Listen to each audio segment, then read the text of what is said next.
Um, Welcome everybody to the National Museum, to our Intimate Theater. We're so happy to be relaunching our speaker series with our visiting researcher from Texas A&M University. This is Ms. Meg Hagseth.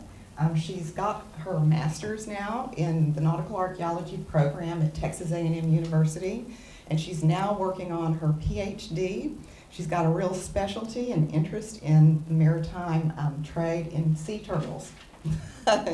So we're going to benefit from her expertise, because something that we did way back in 1997, 1998 is a local person named Hank Powell discovered a site in Grand Cayman that had butchered turtle bone in association with cultural material. And we were able to do some rescue archaeological work there and even some controlled excavation, and we got quite a nice collection of sea turtle bone in association with human activity, which is one of the, so it's, it's probably a turtle fishing campsite of about the year 1700. So sometime later, we're probably going to come back and give you a whole talk about that. But Meg's been with us for about a month at the museum, and she's been analyzing all of that turtle bone. But it's not the first turtle bone she's ever looked at. She did her master's degree, again, at Texas A&M. She did study archaeological turtle bone from Port Royal, Jamaica, which is the sunken city. It sunk in 1692 in an earthquake. And of course, we have a very close relationship with Port Royal, so there's a lot of association that we can get going here. So without further ado, Meg is going to speak to you about the sailor soup pot in the 17th and 18th centuries. And here you go, Meg. Take it away. I'm going to leave it in here. I think that'll work better. All right. I'm going to try and stick to my notes, or we'll be here for a very long time. I'm very passionate about this subject. Like she said, I got really interested in this because at Texas A&M I had access to the turtle bones from Port Royal. And as I started doing a lot more archival research, I found out that it was a much more multi-level issue. It had a very long history with a lot of interesting connotations that I wanted to get at, and so that's what this talk is going to be about the history kind of behind turtle meat consumption and how that led up into the late 18th century political climate of the time.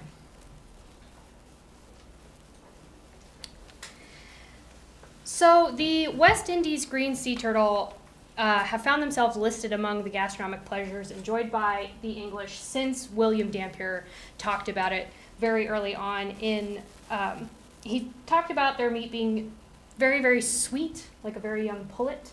I have since tasted turtle meat, and I don't know what he's talking about, but so it has a long-standing history, starting very early on. Ships involved in the West Indies trade began to take turtle on board as a food for the long voyage home, because if you're living on barrels of salted beef and ship biscuits with bugs in it, fresh meat is very desirable. So that's how this started to get into the European diet.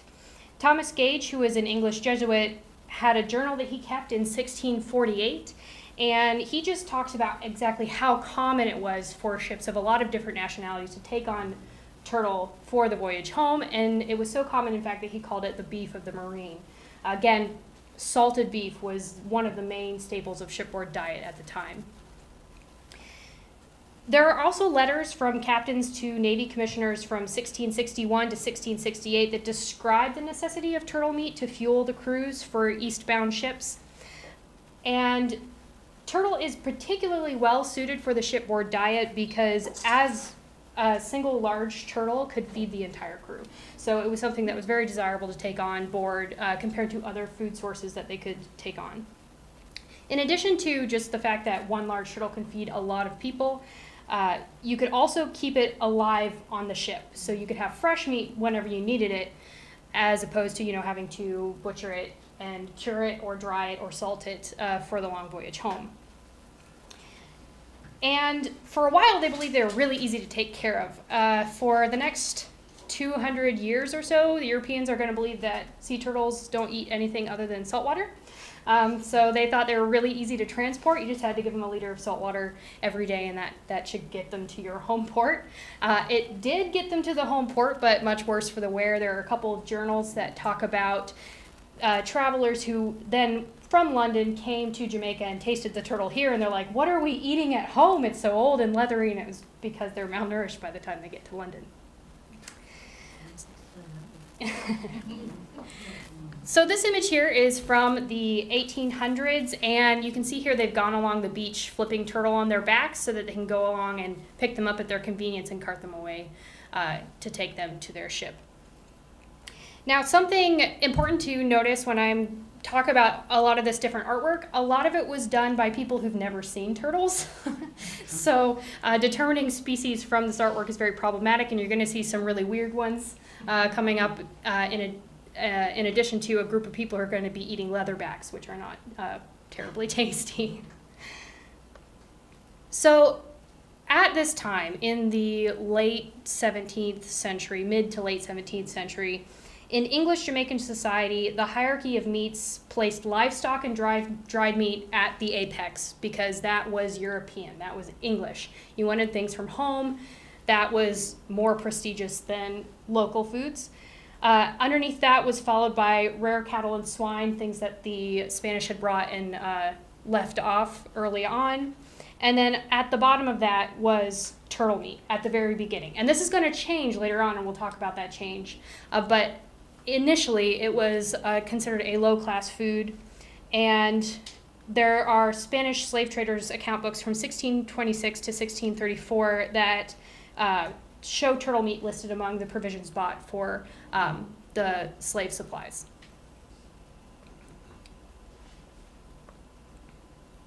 So in addition to the English and the Spanish using this as a food source, it was very popular with the Dutch as well.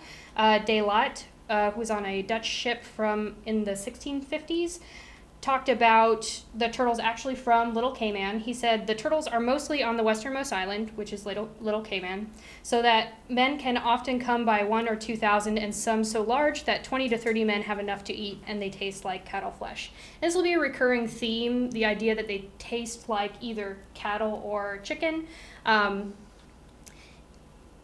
Partially because that's what they could associate with them, because they were already familiar with those animals, but also because it made it more English. So it made it more acceptable to eat, more prestigious to eat, if they could equate it to something that was already in the English diet.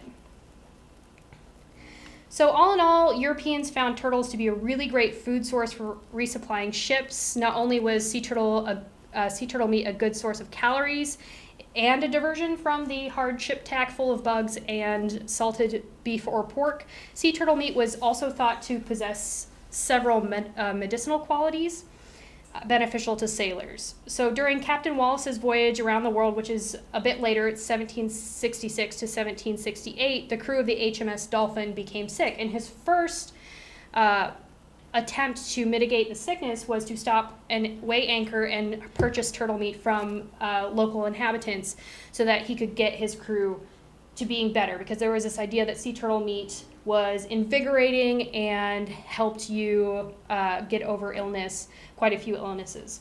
It was also believed to cure scurvy. Sir George Rodney wrote a letter to the Admiralty to this effect in 1774, and in his letter he lists turtle meat as the most effective ward against scurvy, as well as the most effective cure.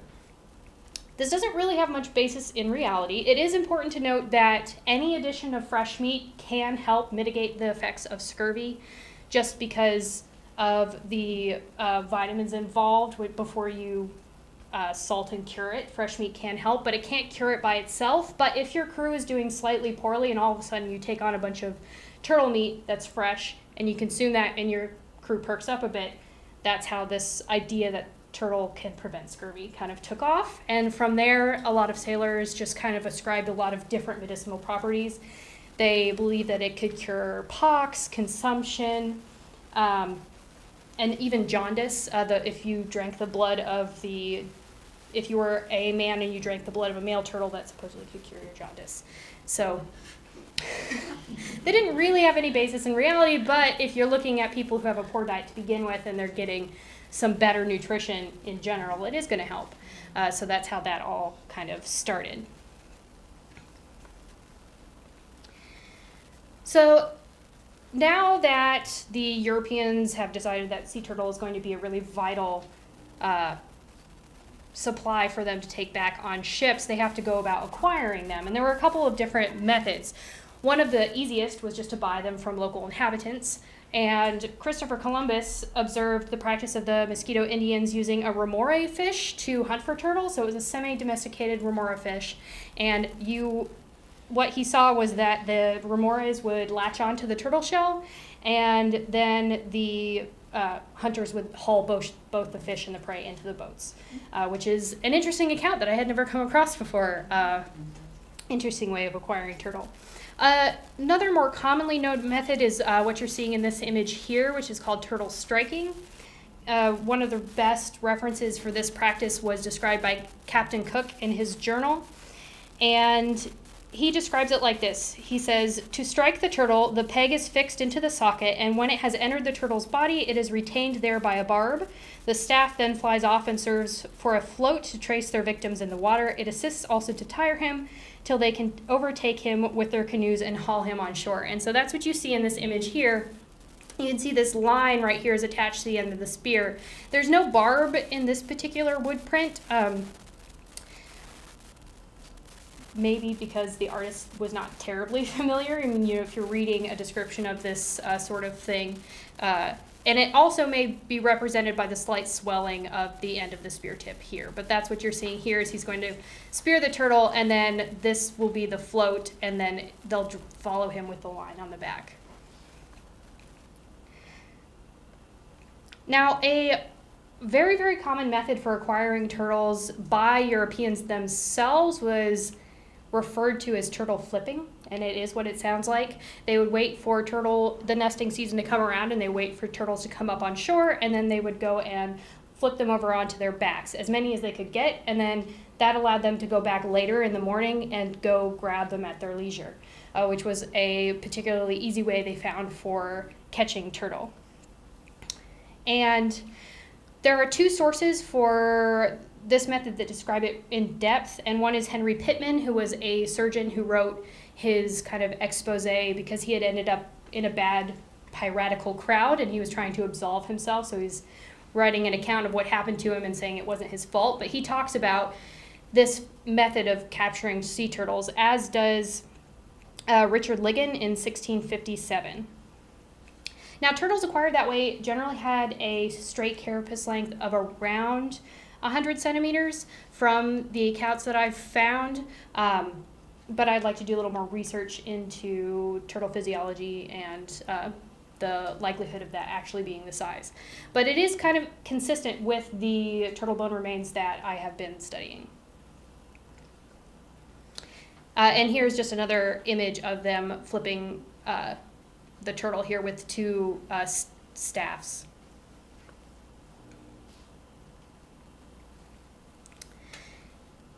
So sometimes when they would go along and catch the turtle, they wouldn't collect them all at once.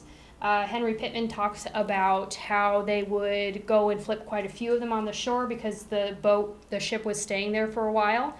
And instead of going and collecting them with a wagon, what they do is they would build shades over them and then just leave them on their backs until they were ready to consume them. And if you're coming from the understanding that you believe that sea turtles only drink salt water and they don't need any other sustenance, it seems like a pretty good plan. And if you're not doing it for the long term, if you're doing it for a short term, you're never going to find out that it's not actually working.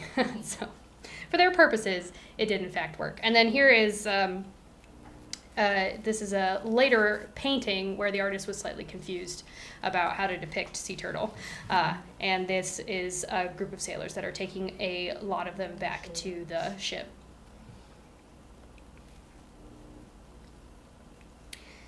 So in addition to stopping at nesting grounds and sending out crews to go flip turtles, ships would also catch turtles at sea. Fishing from ships was fairly common. There's a lot of textual evidence, journals, ship logs that talk about fishing while you're at sea. There are several watercolor artworks like this one that was created by Lieutenant Gabriel Bray from 1750 to 1823 is when he died. And they demonstrate this practice. Now these fellows right here are not actually fishing for turtle, but this is just a good example of them fishing off the side of the ship. For turtle, sometimes the crews would use nets.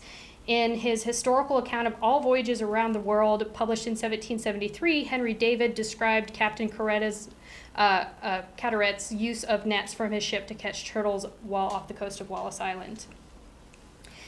Another European method for the capture of sea turtle was to take a small boat out at night and then use a torch to transfix the turtle so that it was transfixed by the light, and then you could easily spear it while they were floating there motionless. And this kind of method where you're using a light source to distract the animals works with quite a few different marine animals, so it is a fairly common practice. Now, occasionally when there were no other tools available, men would be sent out in boats among a large group of floating turtle, and they would pick the best diver among them with the brilliant plan of he'd jump off the boat and grab onto the animal and grab onto its tail and its shell. And the idea was that if you grab onto those two places, the turtle is going to flail itself to exhaustion until your crewmates can come up with a boat alongside of you. If you can imagine, a lot of the journals that talk about this particular practice were more frustrated than successful. But it was done to jump out of the boat just by yourself. Now, much later during the gold rush, there's a lot of drawings from the coast of California where there were turtle divers who did this sort of thing. But it was, like I said, never met with great success. It was just a method that some people tried.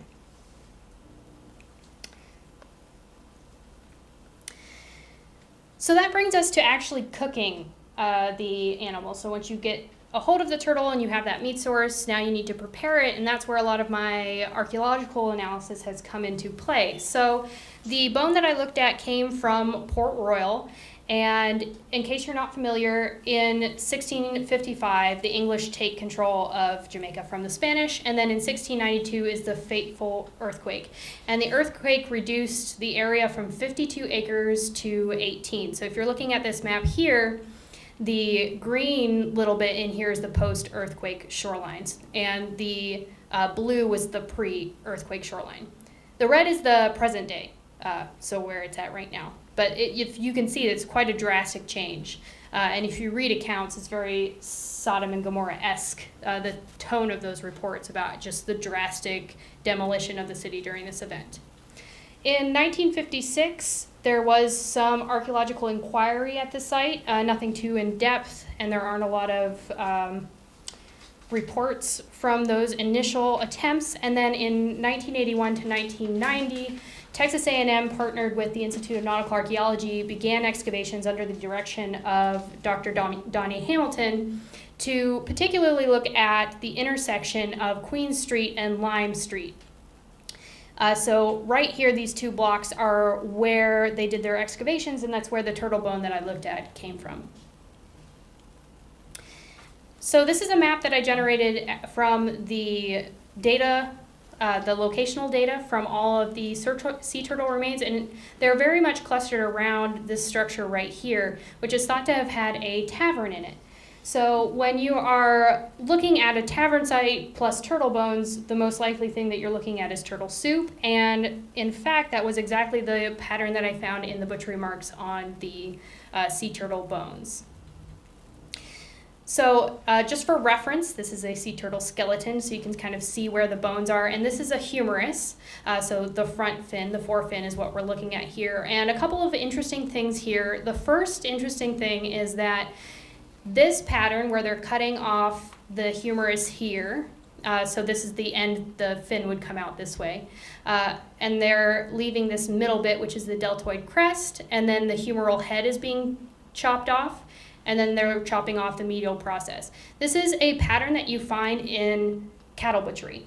So at this time, at the turn into the 1700s, you have Europeans who are just beginning to really get into eating turtle, and they are butchering it like the animals they're most familiar with. This is going to change over time, and that's one of the research questions that I have, is when exactly the transition from cattle butchery methods to a more specialized method began, and nailing that down is a really important question for me. Another interesting thing about this being parceled this way is that this is very characteristic of if you're going to make a soup. So when you're making soups for taverns and large groups of people, what you really want to do is you want to cut into the most marrow-rich bone and then boil that along with the meat. And in turtles, they don't have as much marrow as, say, cattle or pigs. And if you're going to find any, the most marrow-rich is going to be the humerus here. And so at Port Royal, what you found is a lot of humeri and a lot of the coracoid scapula assembly right here underneath it, and not much else. So they were likely buying the turtle from the local turtle market, but just the fin sections, taking them back to the tavern and making soup.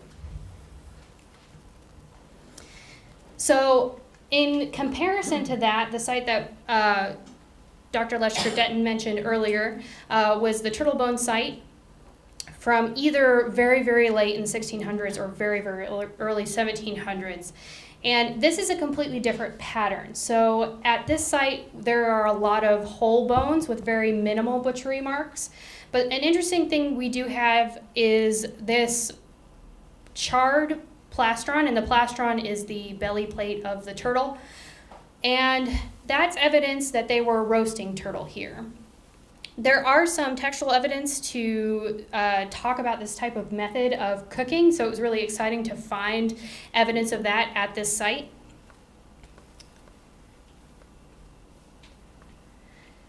Because Henry Pittman, remember the surgeon from the 1700s, he actually talks about this in quite some depth. He says, and sometimes when we designed a festival, we left some part of the flesh on the callipee and callipatch, so both the carapace, the back shell, and the plastron, the front shell, which we roasted by setting them upright in 2 forked sticks thrust into the sand before a large fire.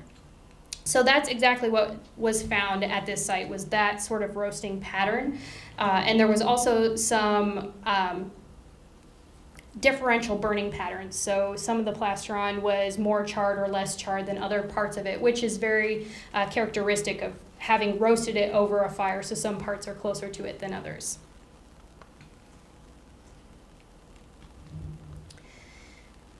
So if you're not eating the turtle right away and you want to take it with you, there are a couple of things that you can do to get that back to Europe. Now, the first sea turtle that actually made it, the first green sea turtle that actually made it to Europe was brought by Ulysses Aldrovandi, who was actually a polymath, and he kind of started the first animal collection. He collected a lot of species and things, and they found one West Indies green sea turtle in his collection, and they just identified it a few years ago, and it is the earliest West Indies green sea turtle in Europe. Just an interesting little factoid that they ended up there quite early. So once the crew had gone to the effort of capturing the turtles, you now had the problem of where to put them for the voyage home until you were ready to eat them. In some instances, ships just took turtle meat that had been salted and barreled. There are accounts that they were doing that at Cayman, as well as accounts of it being shipped to Jamaica where it was sold to outbound ships. But there are also many accounts of whaling vessels going south to catch turtles on their off-season, which is something that is a little less well-known, and that's where you start to get the terminology bilge beasts, because again, Europeans were not quite aware that turtles needed anything other than salt water to survive, and so these whaling vessels would often catch turtle and just throw them in the bilge.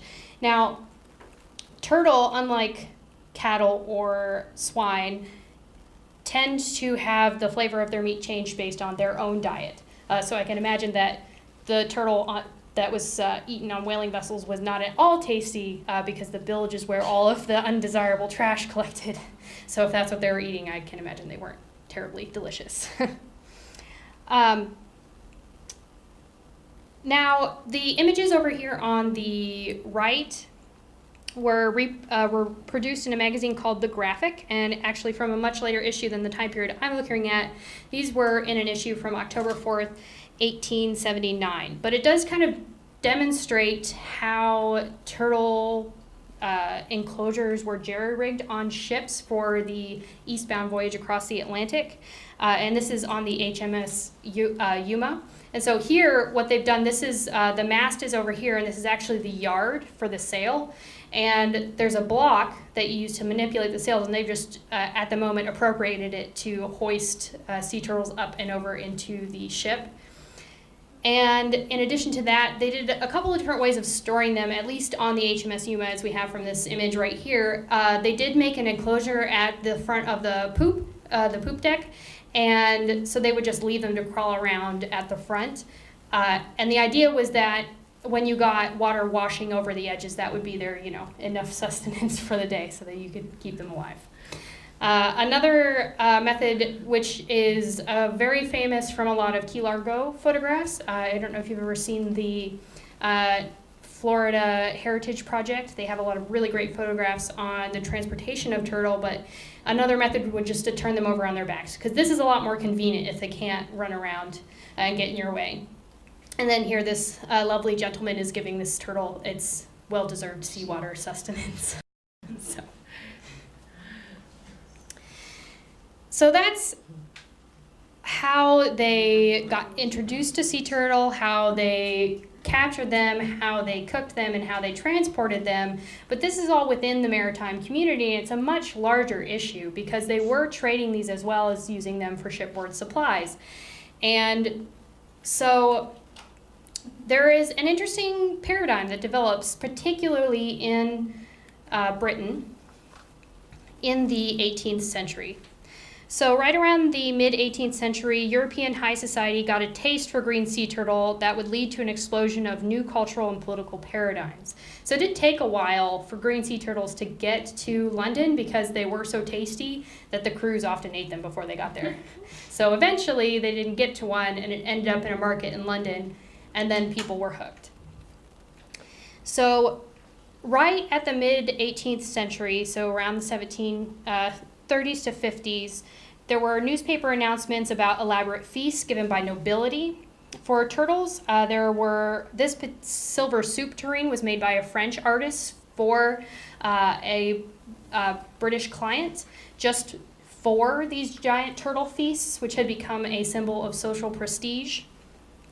And what it boils down to in this case, much like tea, is the consumption of the exotic. If you're consuming the exotic, you're demonstrating your dominance over that geographic location, and that's exactly what's happening with green sea turtle, and it's become a really high prestige item in English society.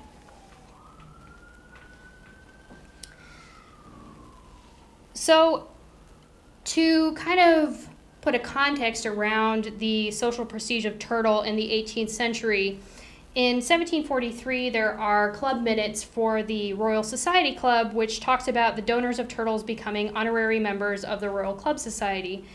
Now, this is the same as those who would donate a haunch of venison, so that's about the equivalent as far as prestige went between the two different food sources. Now, in order to garner the most prestige, the sea turtle had to be dressed at the site where it would be served, and it had to be prepared the West Indies way, which had nothing to do with the actual West Indies way. This method meant that you brought in a French cook, and he brought in 18 members of his staff, and in the room next to the dining room, they would hang the turtle from the rafters and process it right there. It was part of the prestige because you had to rent out 2 rooms, which cost more money than renting out 1 room, so you were kind of showing that you were really well off and well-to-do. And this is pretty impressive, considering that the English nobility wanted the biggest and best turtles. Turtles upwards of 400 pounds were regularly being shipped to London. So definitely had to have a sturdy beam at the top of your dining club. And like I said, the bigger the turtle, the more the prestige. So this all sounds pretty good. it all had a pretty good connotation, but this is going to shift around 1750 to 1770. There's going to be a drastic shift in the way people view the consumption of sea turtle. Now, I did a survey of the London Evening Post and a couple other colonial newspapers from this time period and looked at turtle feasting announcements, turtle shipping announcements, and turtle market announcements. And what I found was around 1750, a lot of lower level officials as well as nobility were acquiring turtles or commissioning turtles to be shipped to them to have them for dinners that were more political. So you were essentially going to get your constituency to come and have a turtle feast, and you were going to explain to them your position or that sort of thing. It was much less of a social event and more of a political one. And because of this switch, the public conception about turtle meat started to change. And this can be seen in a announcement in the London Evening Post from 1754. And this is the first allusion of gluttony being associated with the consumption of turtle.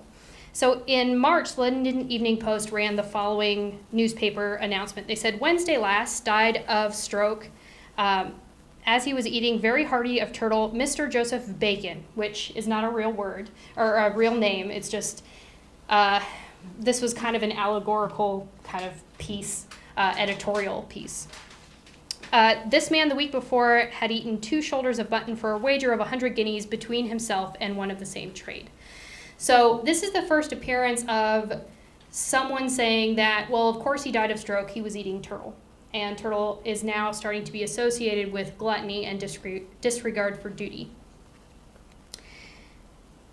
So the next real appearance where there's an allusion about gluttony in association with sea turtle meat consumption was in 1765 in a letter to the London Evening Post, when someone sarcastically remarked that a new tax will limit the epicures, a person who takes particular pleasure in fine food and drink, to turtle, keeping them from eating dog. And the idea in this particular letter to the London Evening Post was that things were getting out of hand. These lower level officials were eating all of these exotic foods when they should be more conscious of their constituency and what they should be doing. So things start to come to a head right before the Revolutionary War. There are a couple of letters to the London Evening Post rebuking the directors of the East India Company for feasting on turtles and other choice meats and hiring a man to think for them. And in addition to that, Lord North who was the prime minister at the time, started to become badly associated with throwing these sort of turtle feasts to get lower level officials in line. And one particular excerpt was in 1775 when there was an ad that was talking about turtle as food relief for 1,000 starving Englishmen for 1 month. And it was a very sarcastic letter to the London Evening Post, kind of trying to point a finger at the problems that were going on here. So in this atmosphere where turtle feasting was more associated with political maneuvering, displeasure started to arise from the amount of energy that the Crown was expending on acquiring turtle fisheries, which was reported on in the Essex Gazette in 1770. Right after that, the Americans that were in London were invited to a turtle feast, essentially to get the Americans more in line with what the ministry wanted them to do. So it was, again, just one of those opportunities that you were using a turtle feast for political maneuvering. And none of the Americans, except for one, showed up to the event. And so right after that, the Americans were familiar with this practice of turtle feasting and what it really meant as far as politics went. And so they started sending messages of their own. They started sending gifts to John Wilkes. And if you're unfamiliar with John Wilkes, he was a supporter of the Bill of Rights, and he was eventually thrown into King's Bench prison for seditious libel.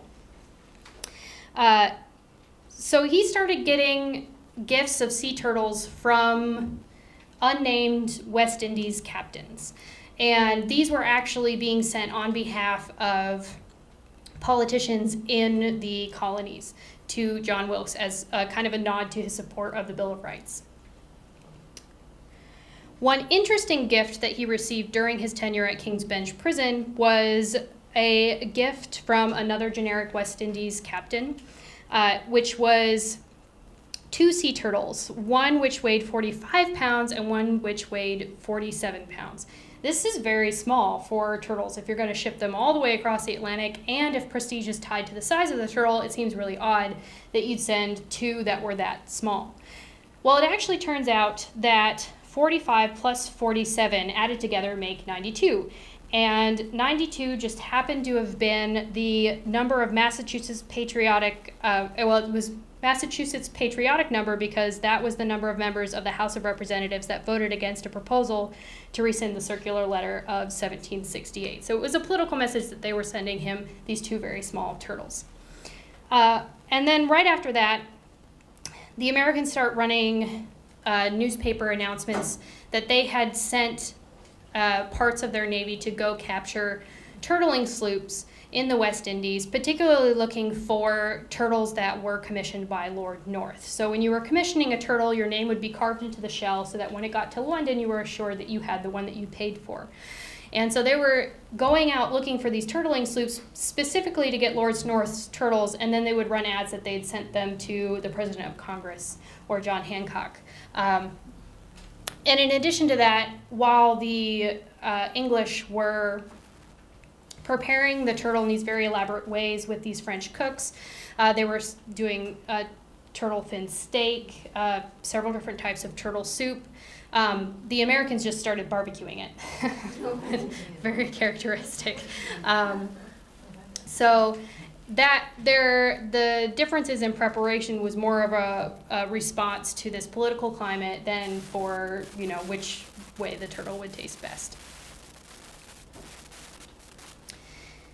So that is about where I'm at as far as my research goes currently. I'm very interested in the large role that sea turtle meat played in all of these political events because it's not an avenue that has gotten much attention as of yet, and I believe that it's way more important than previously known. And in addition to that, the long history of sea turtle meat consumption plays a large role into the way we interact with the food and animal today. So I'm very excited to continue research, and I am very thankful for the museum and letting me come here to look at the turtle bone assemblage here and compare it to the other turtle bone assemblages that I have had access to. So.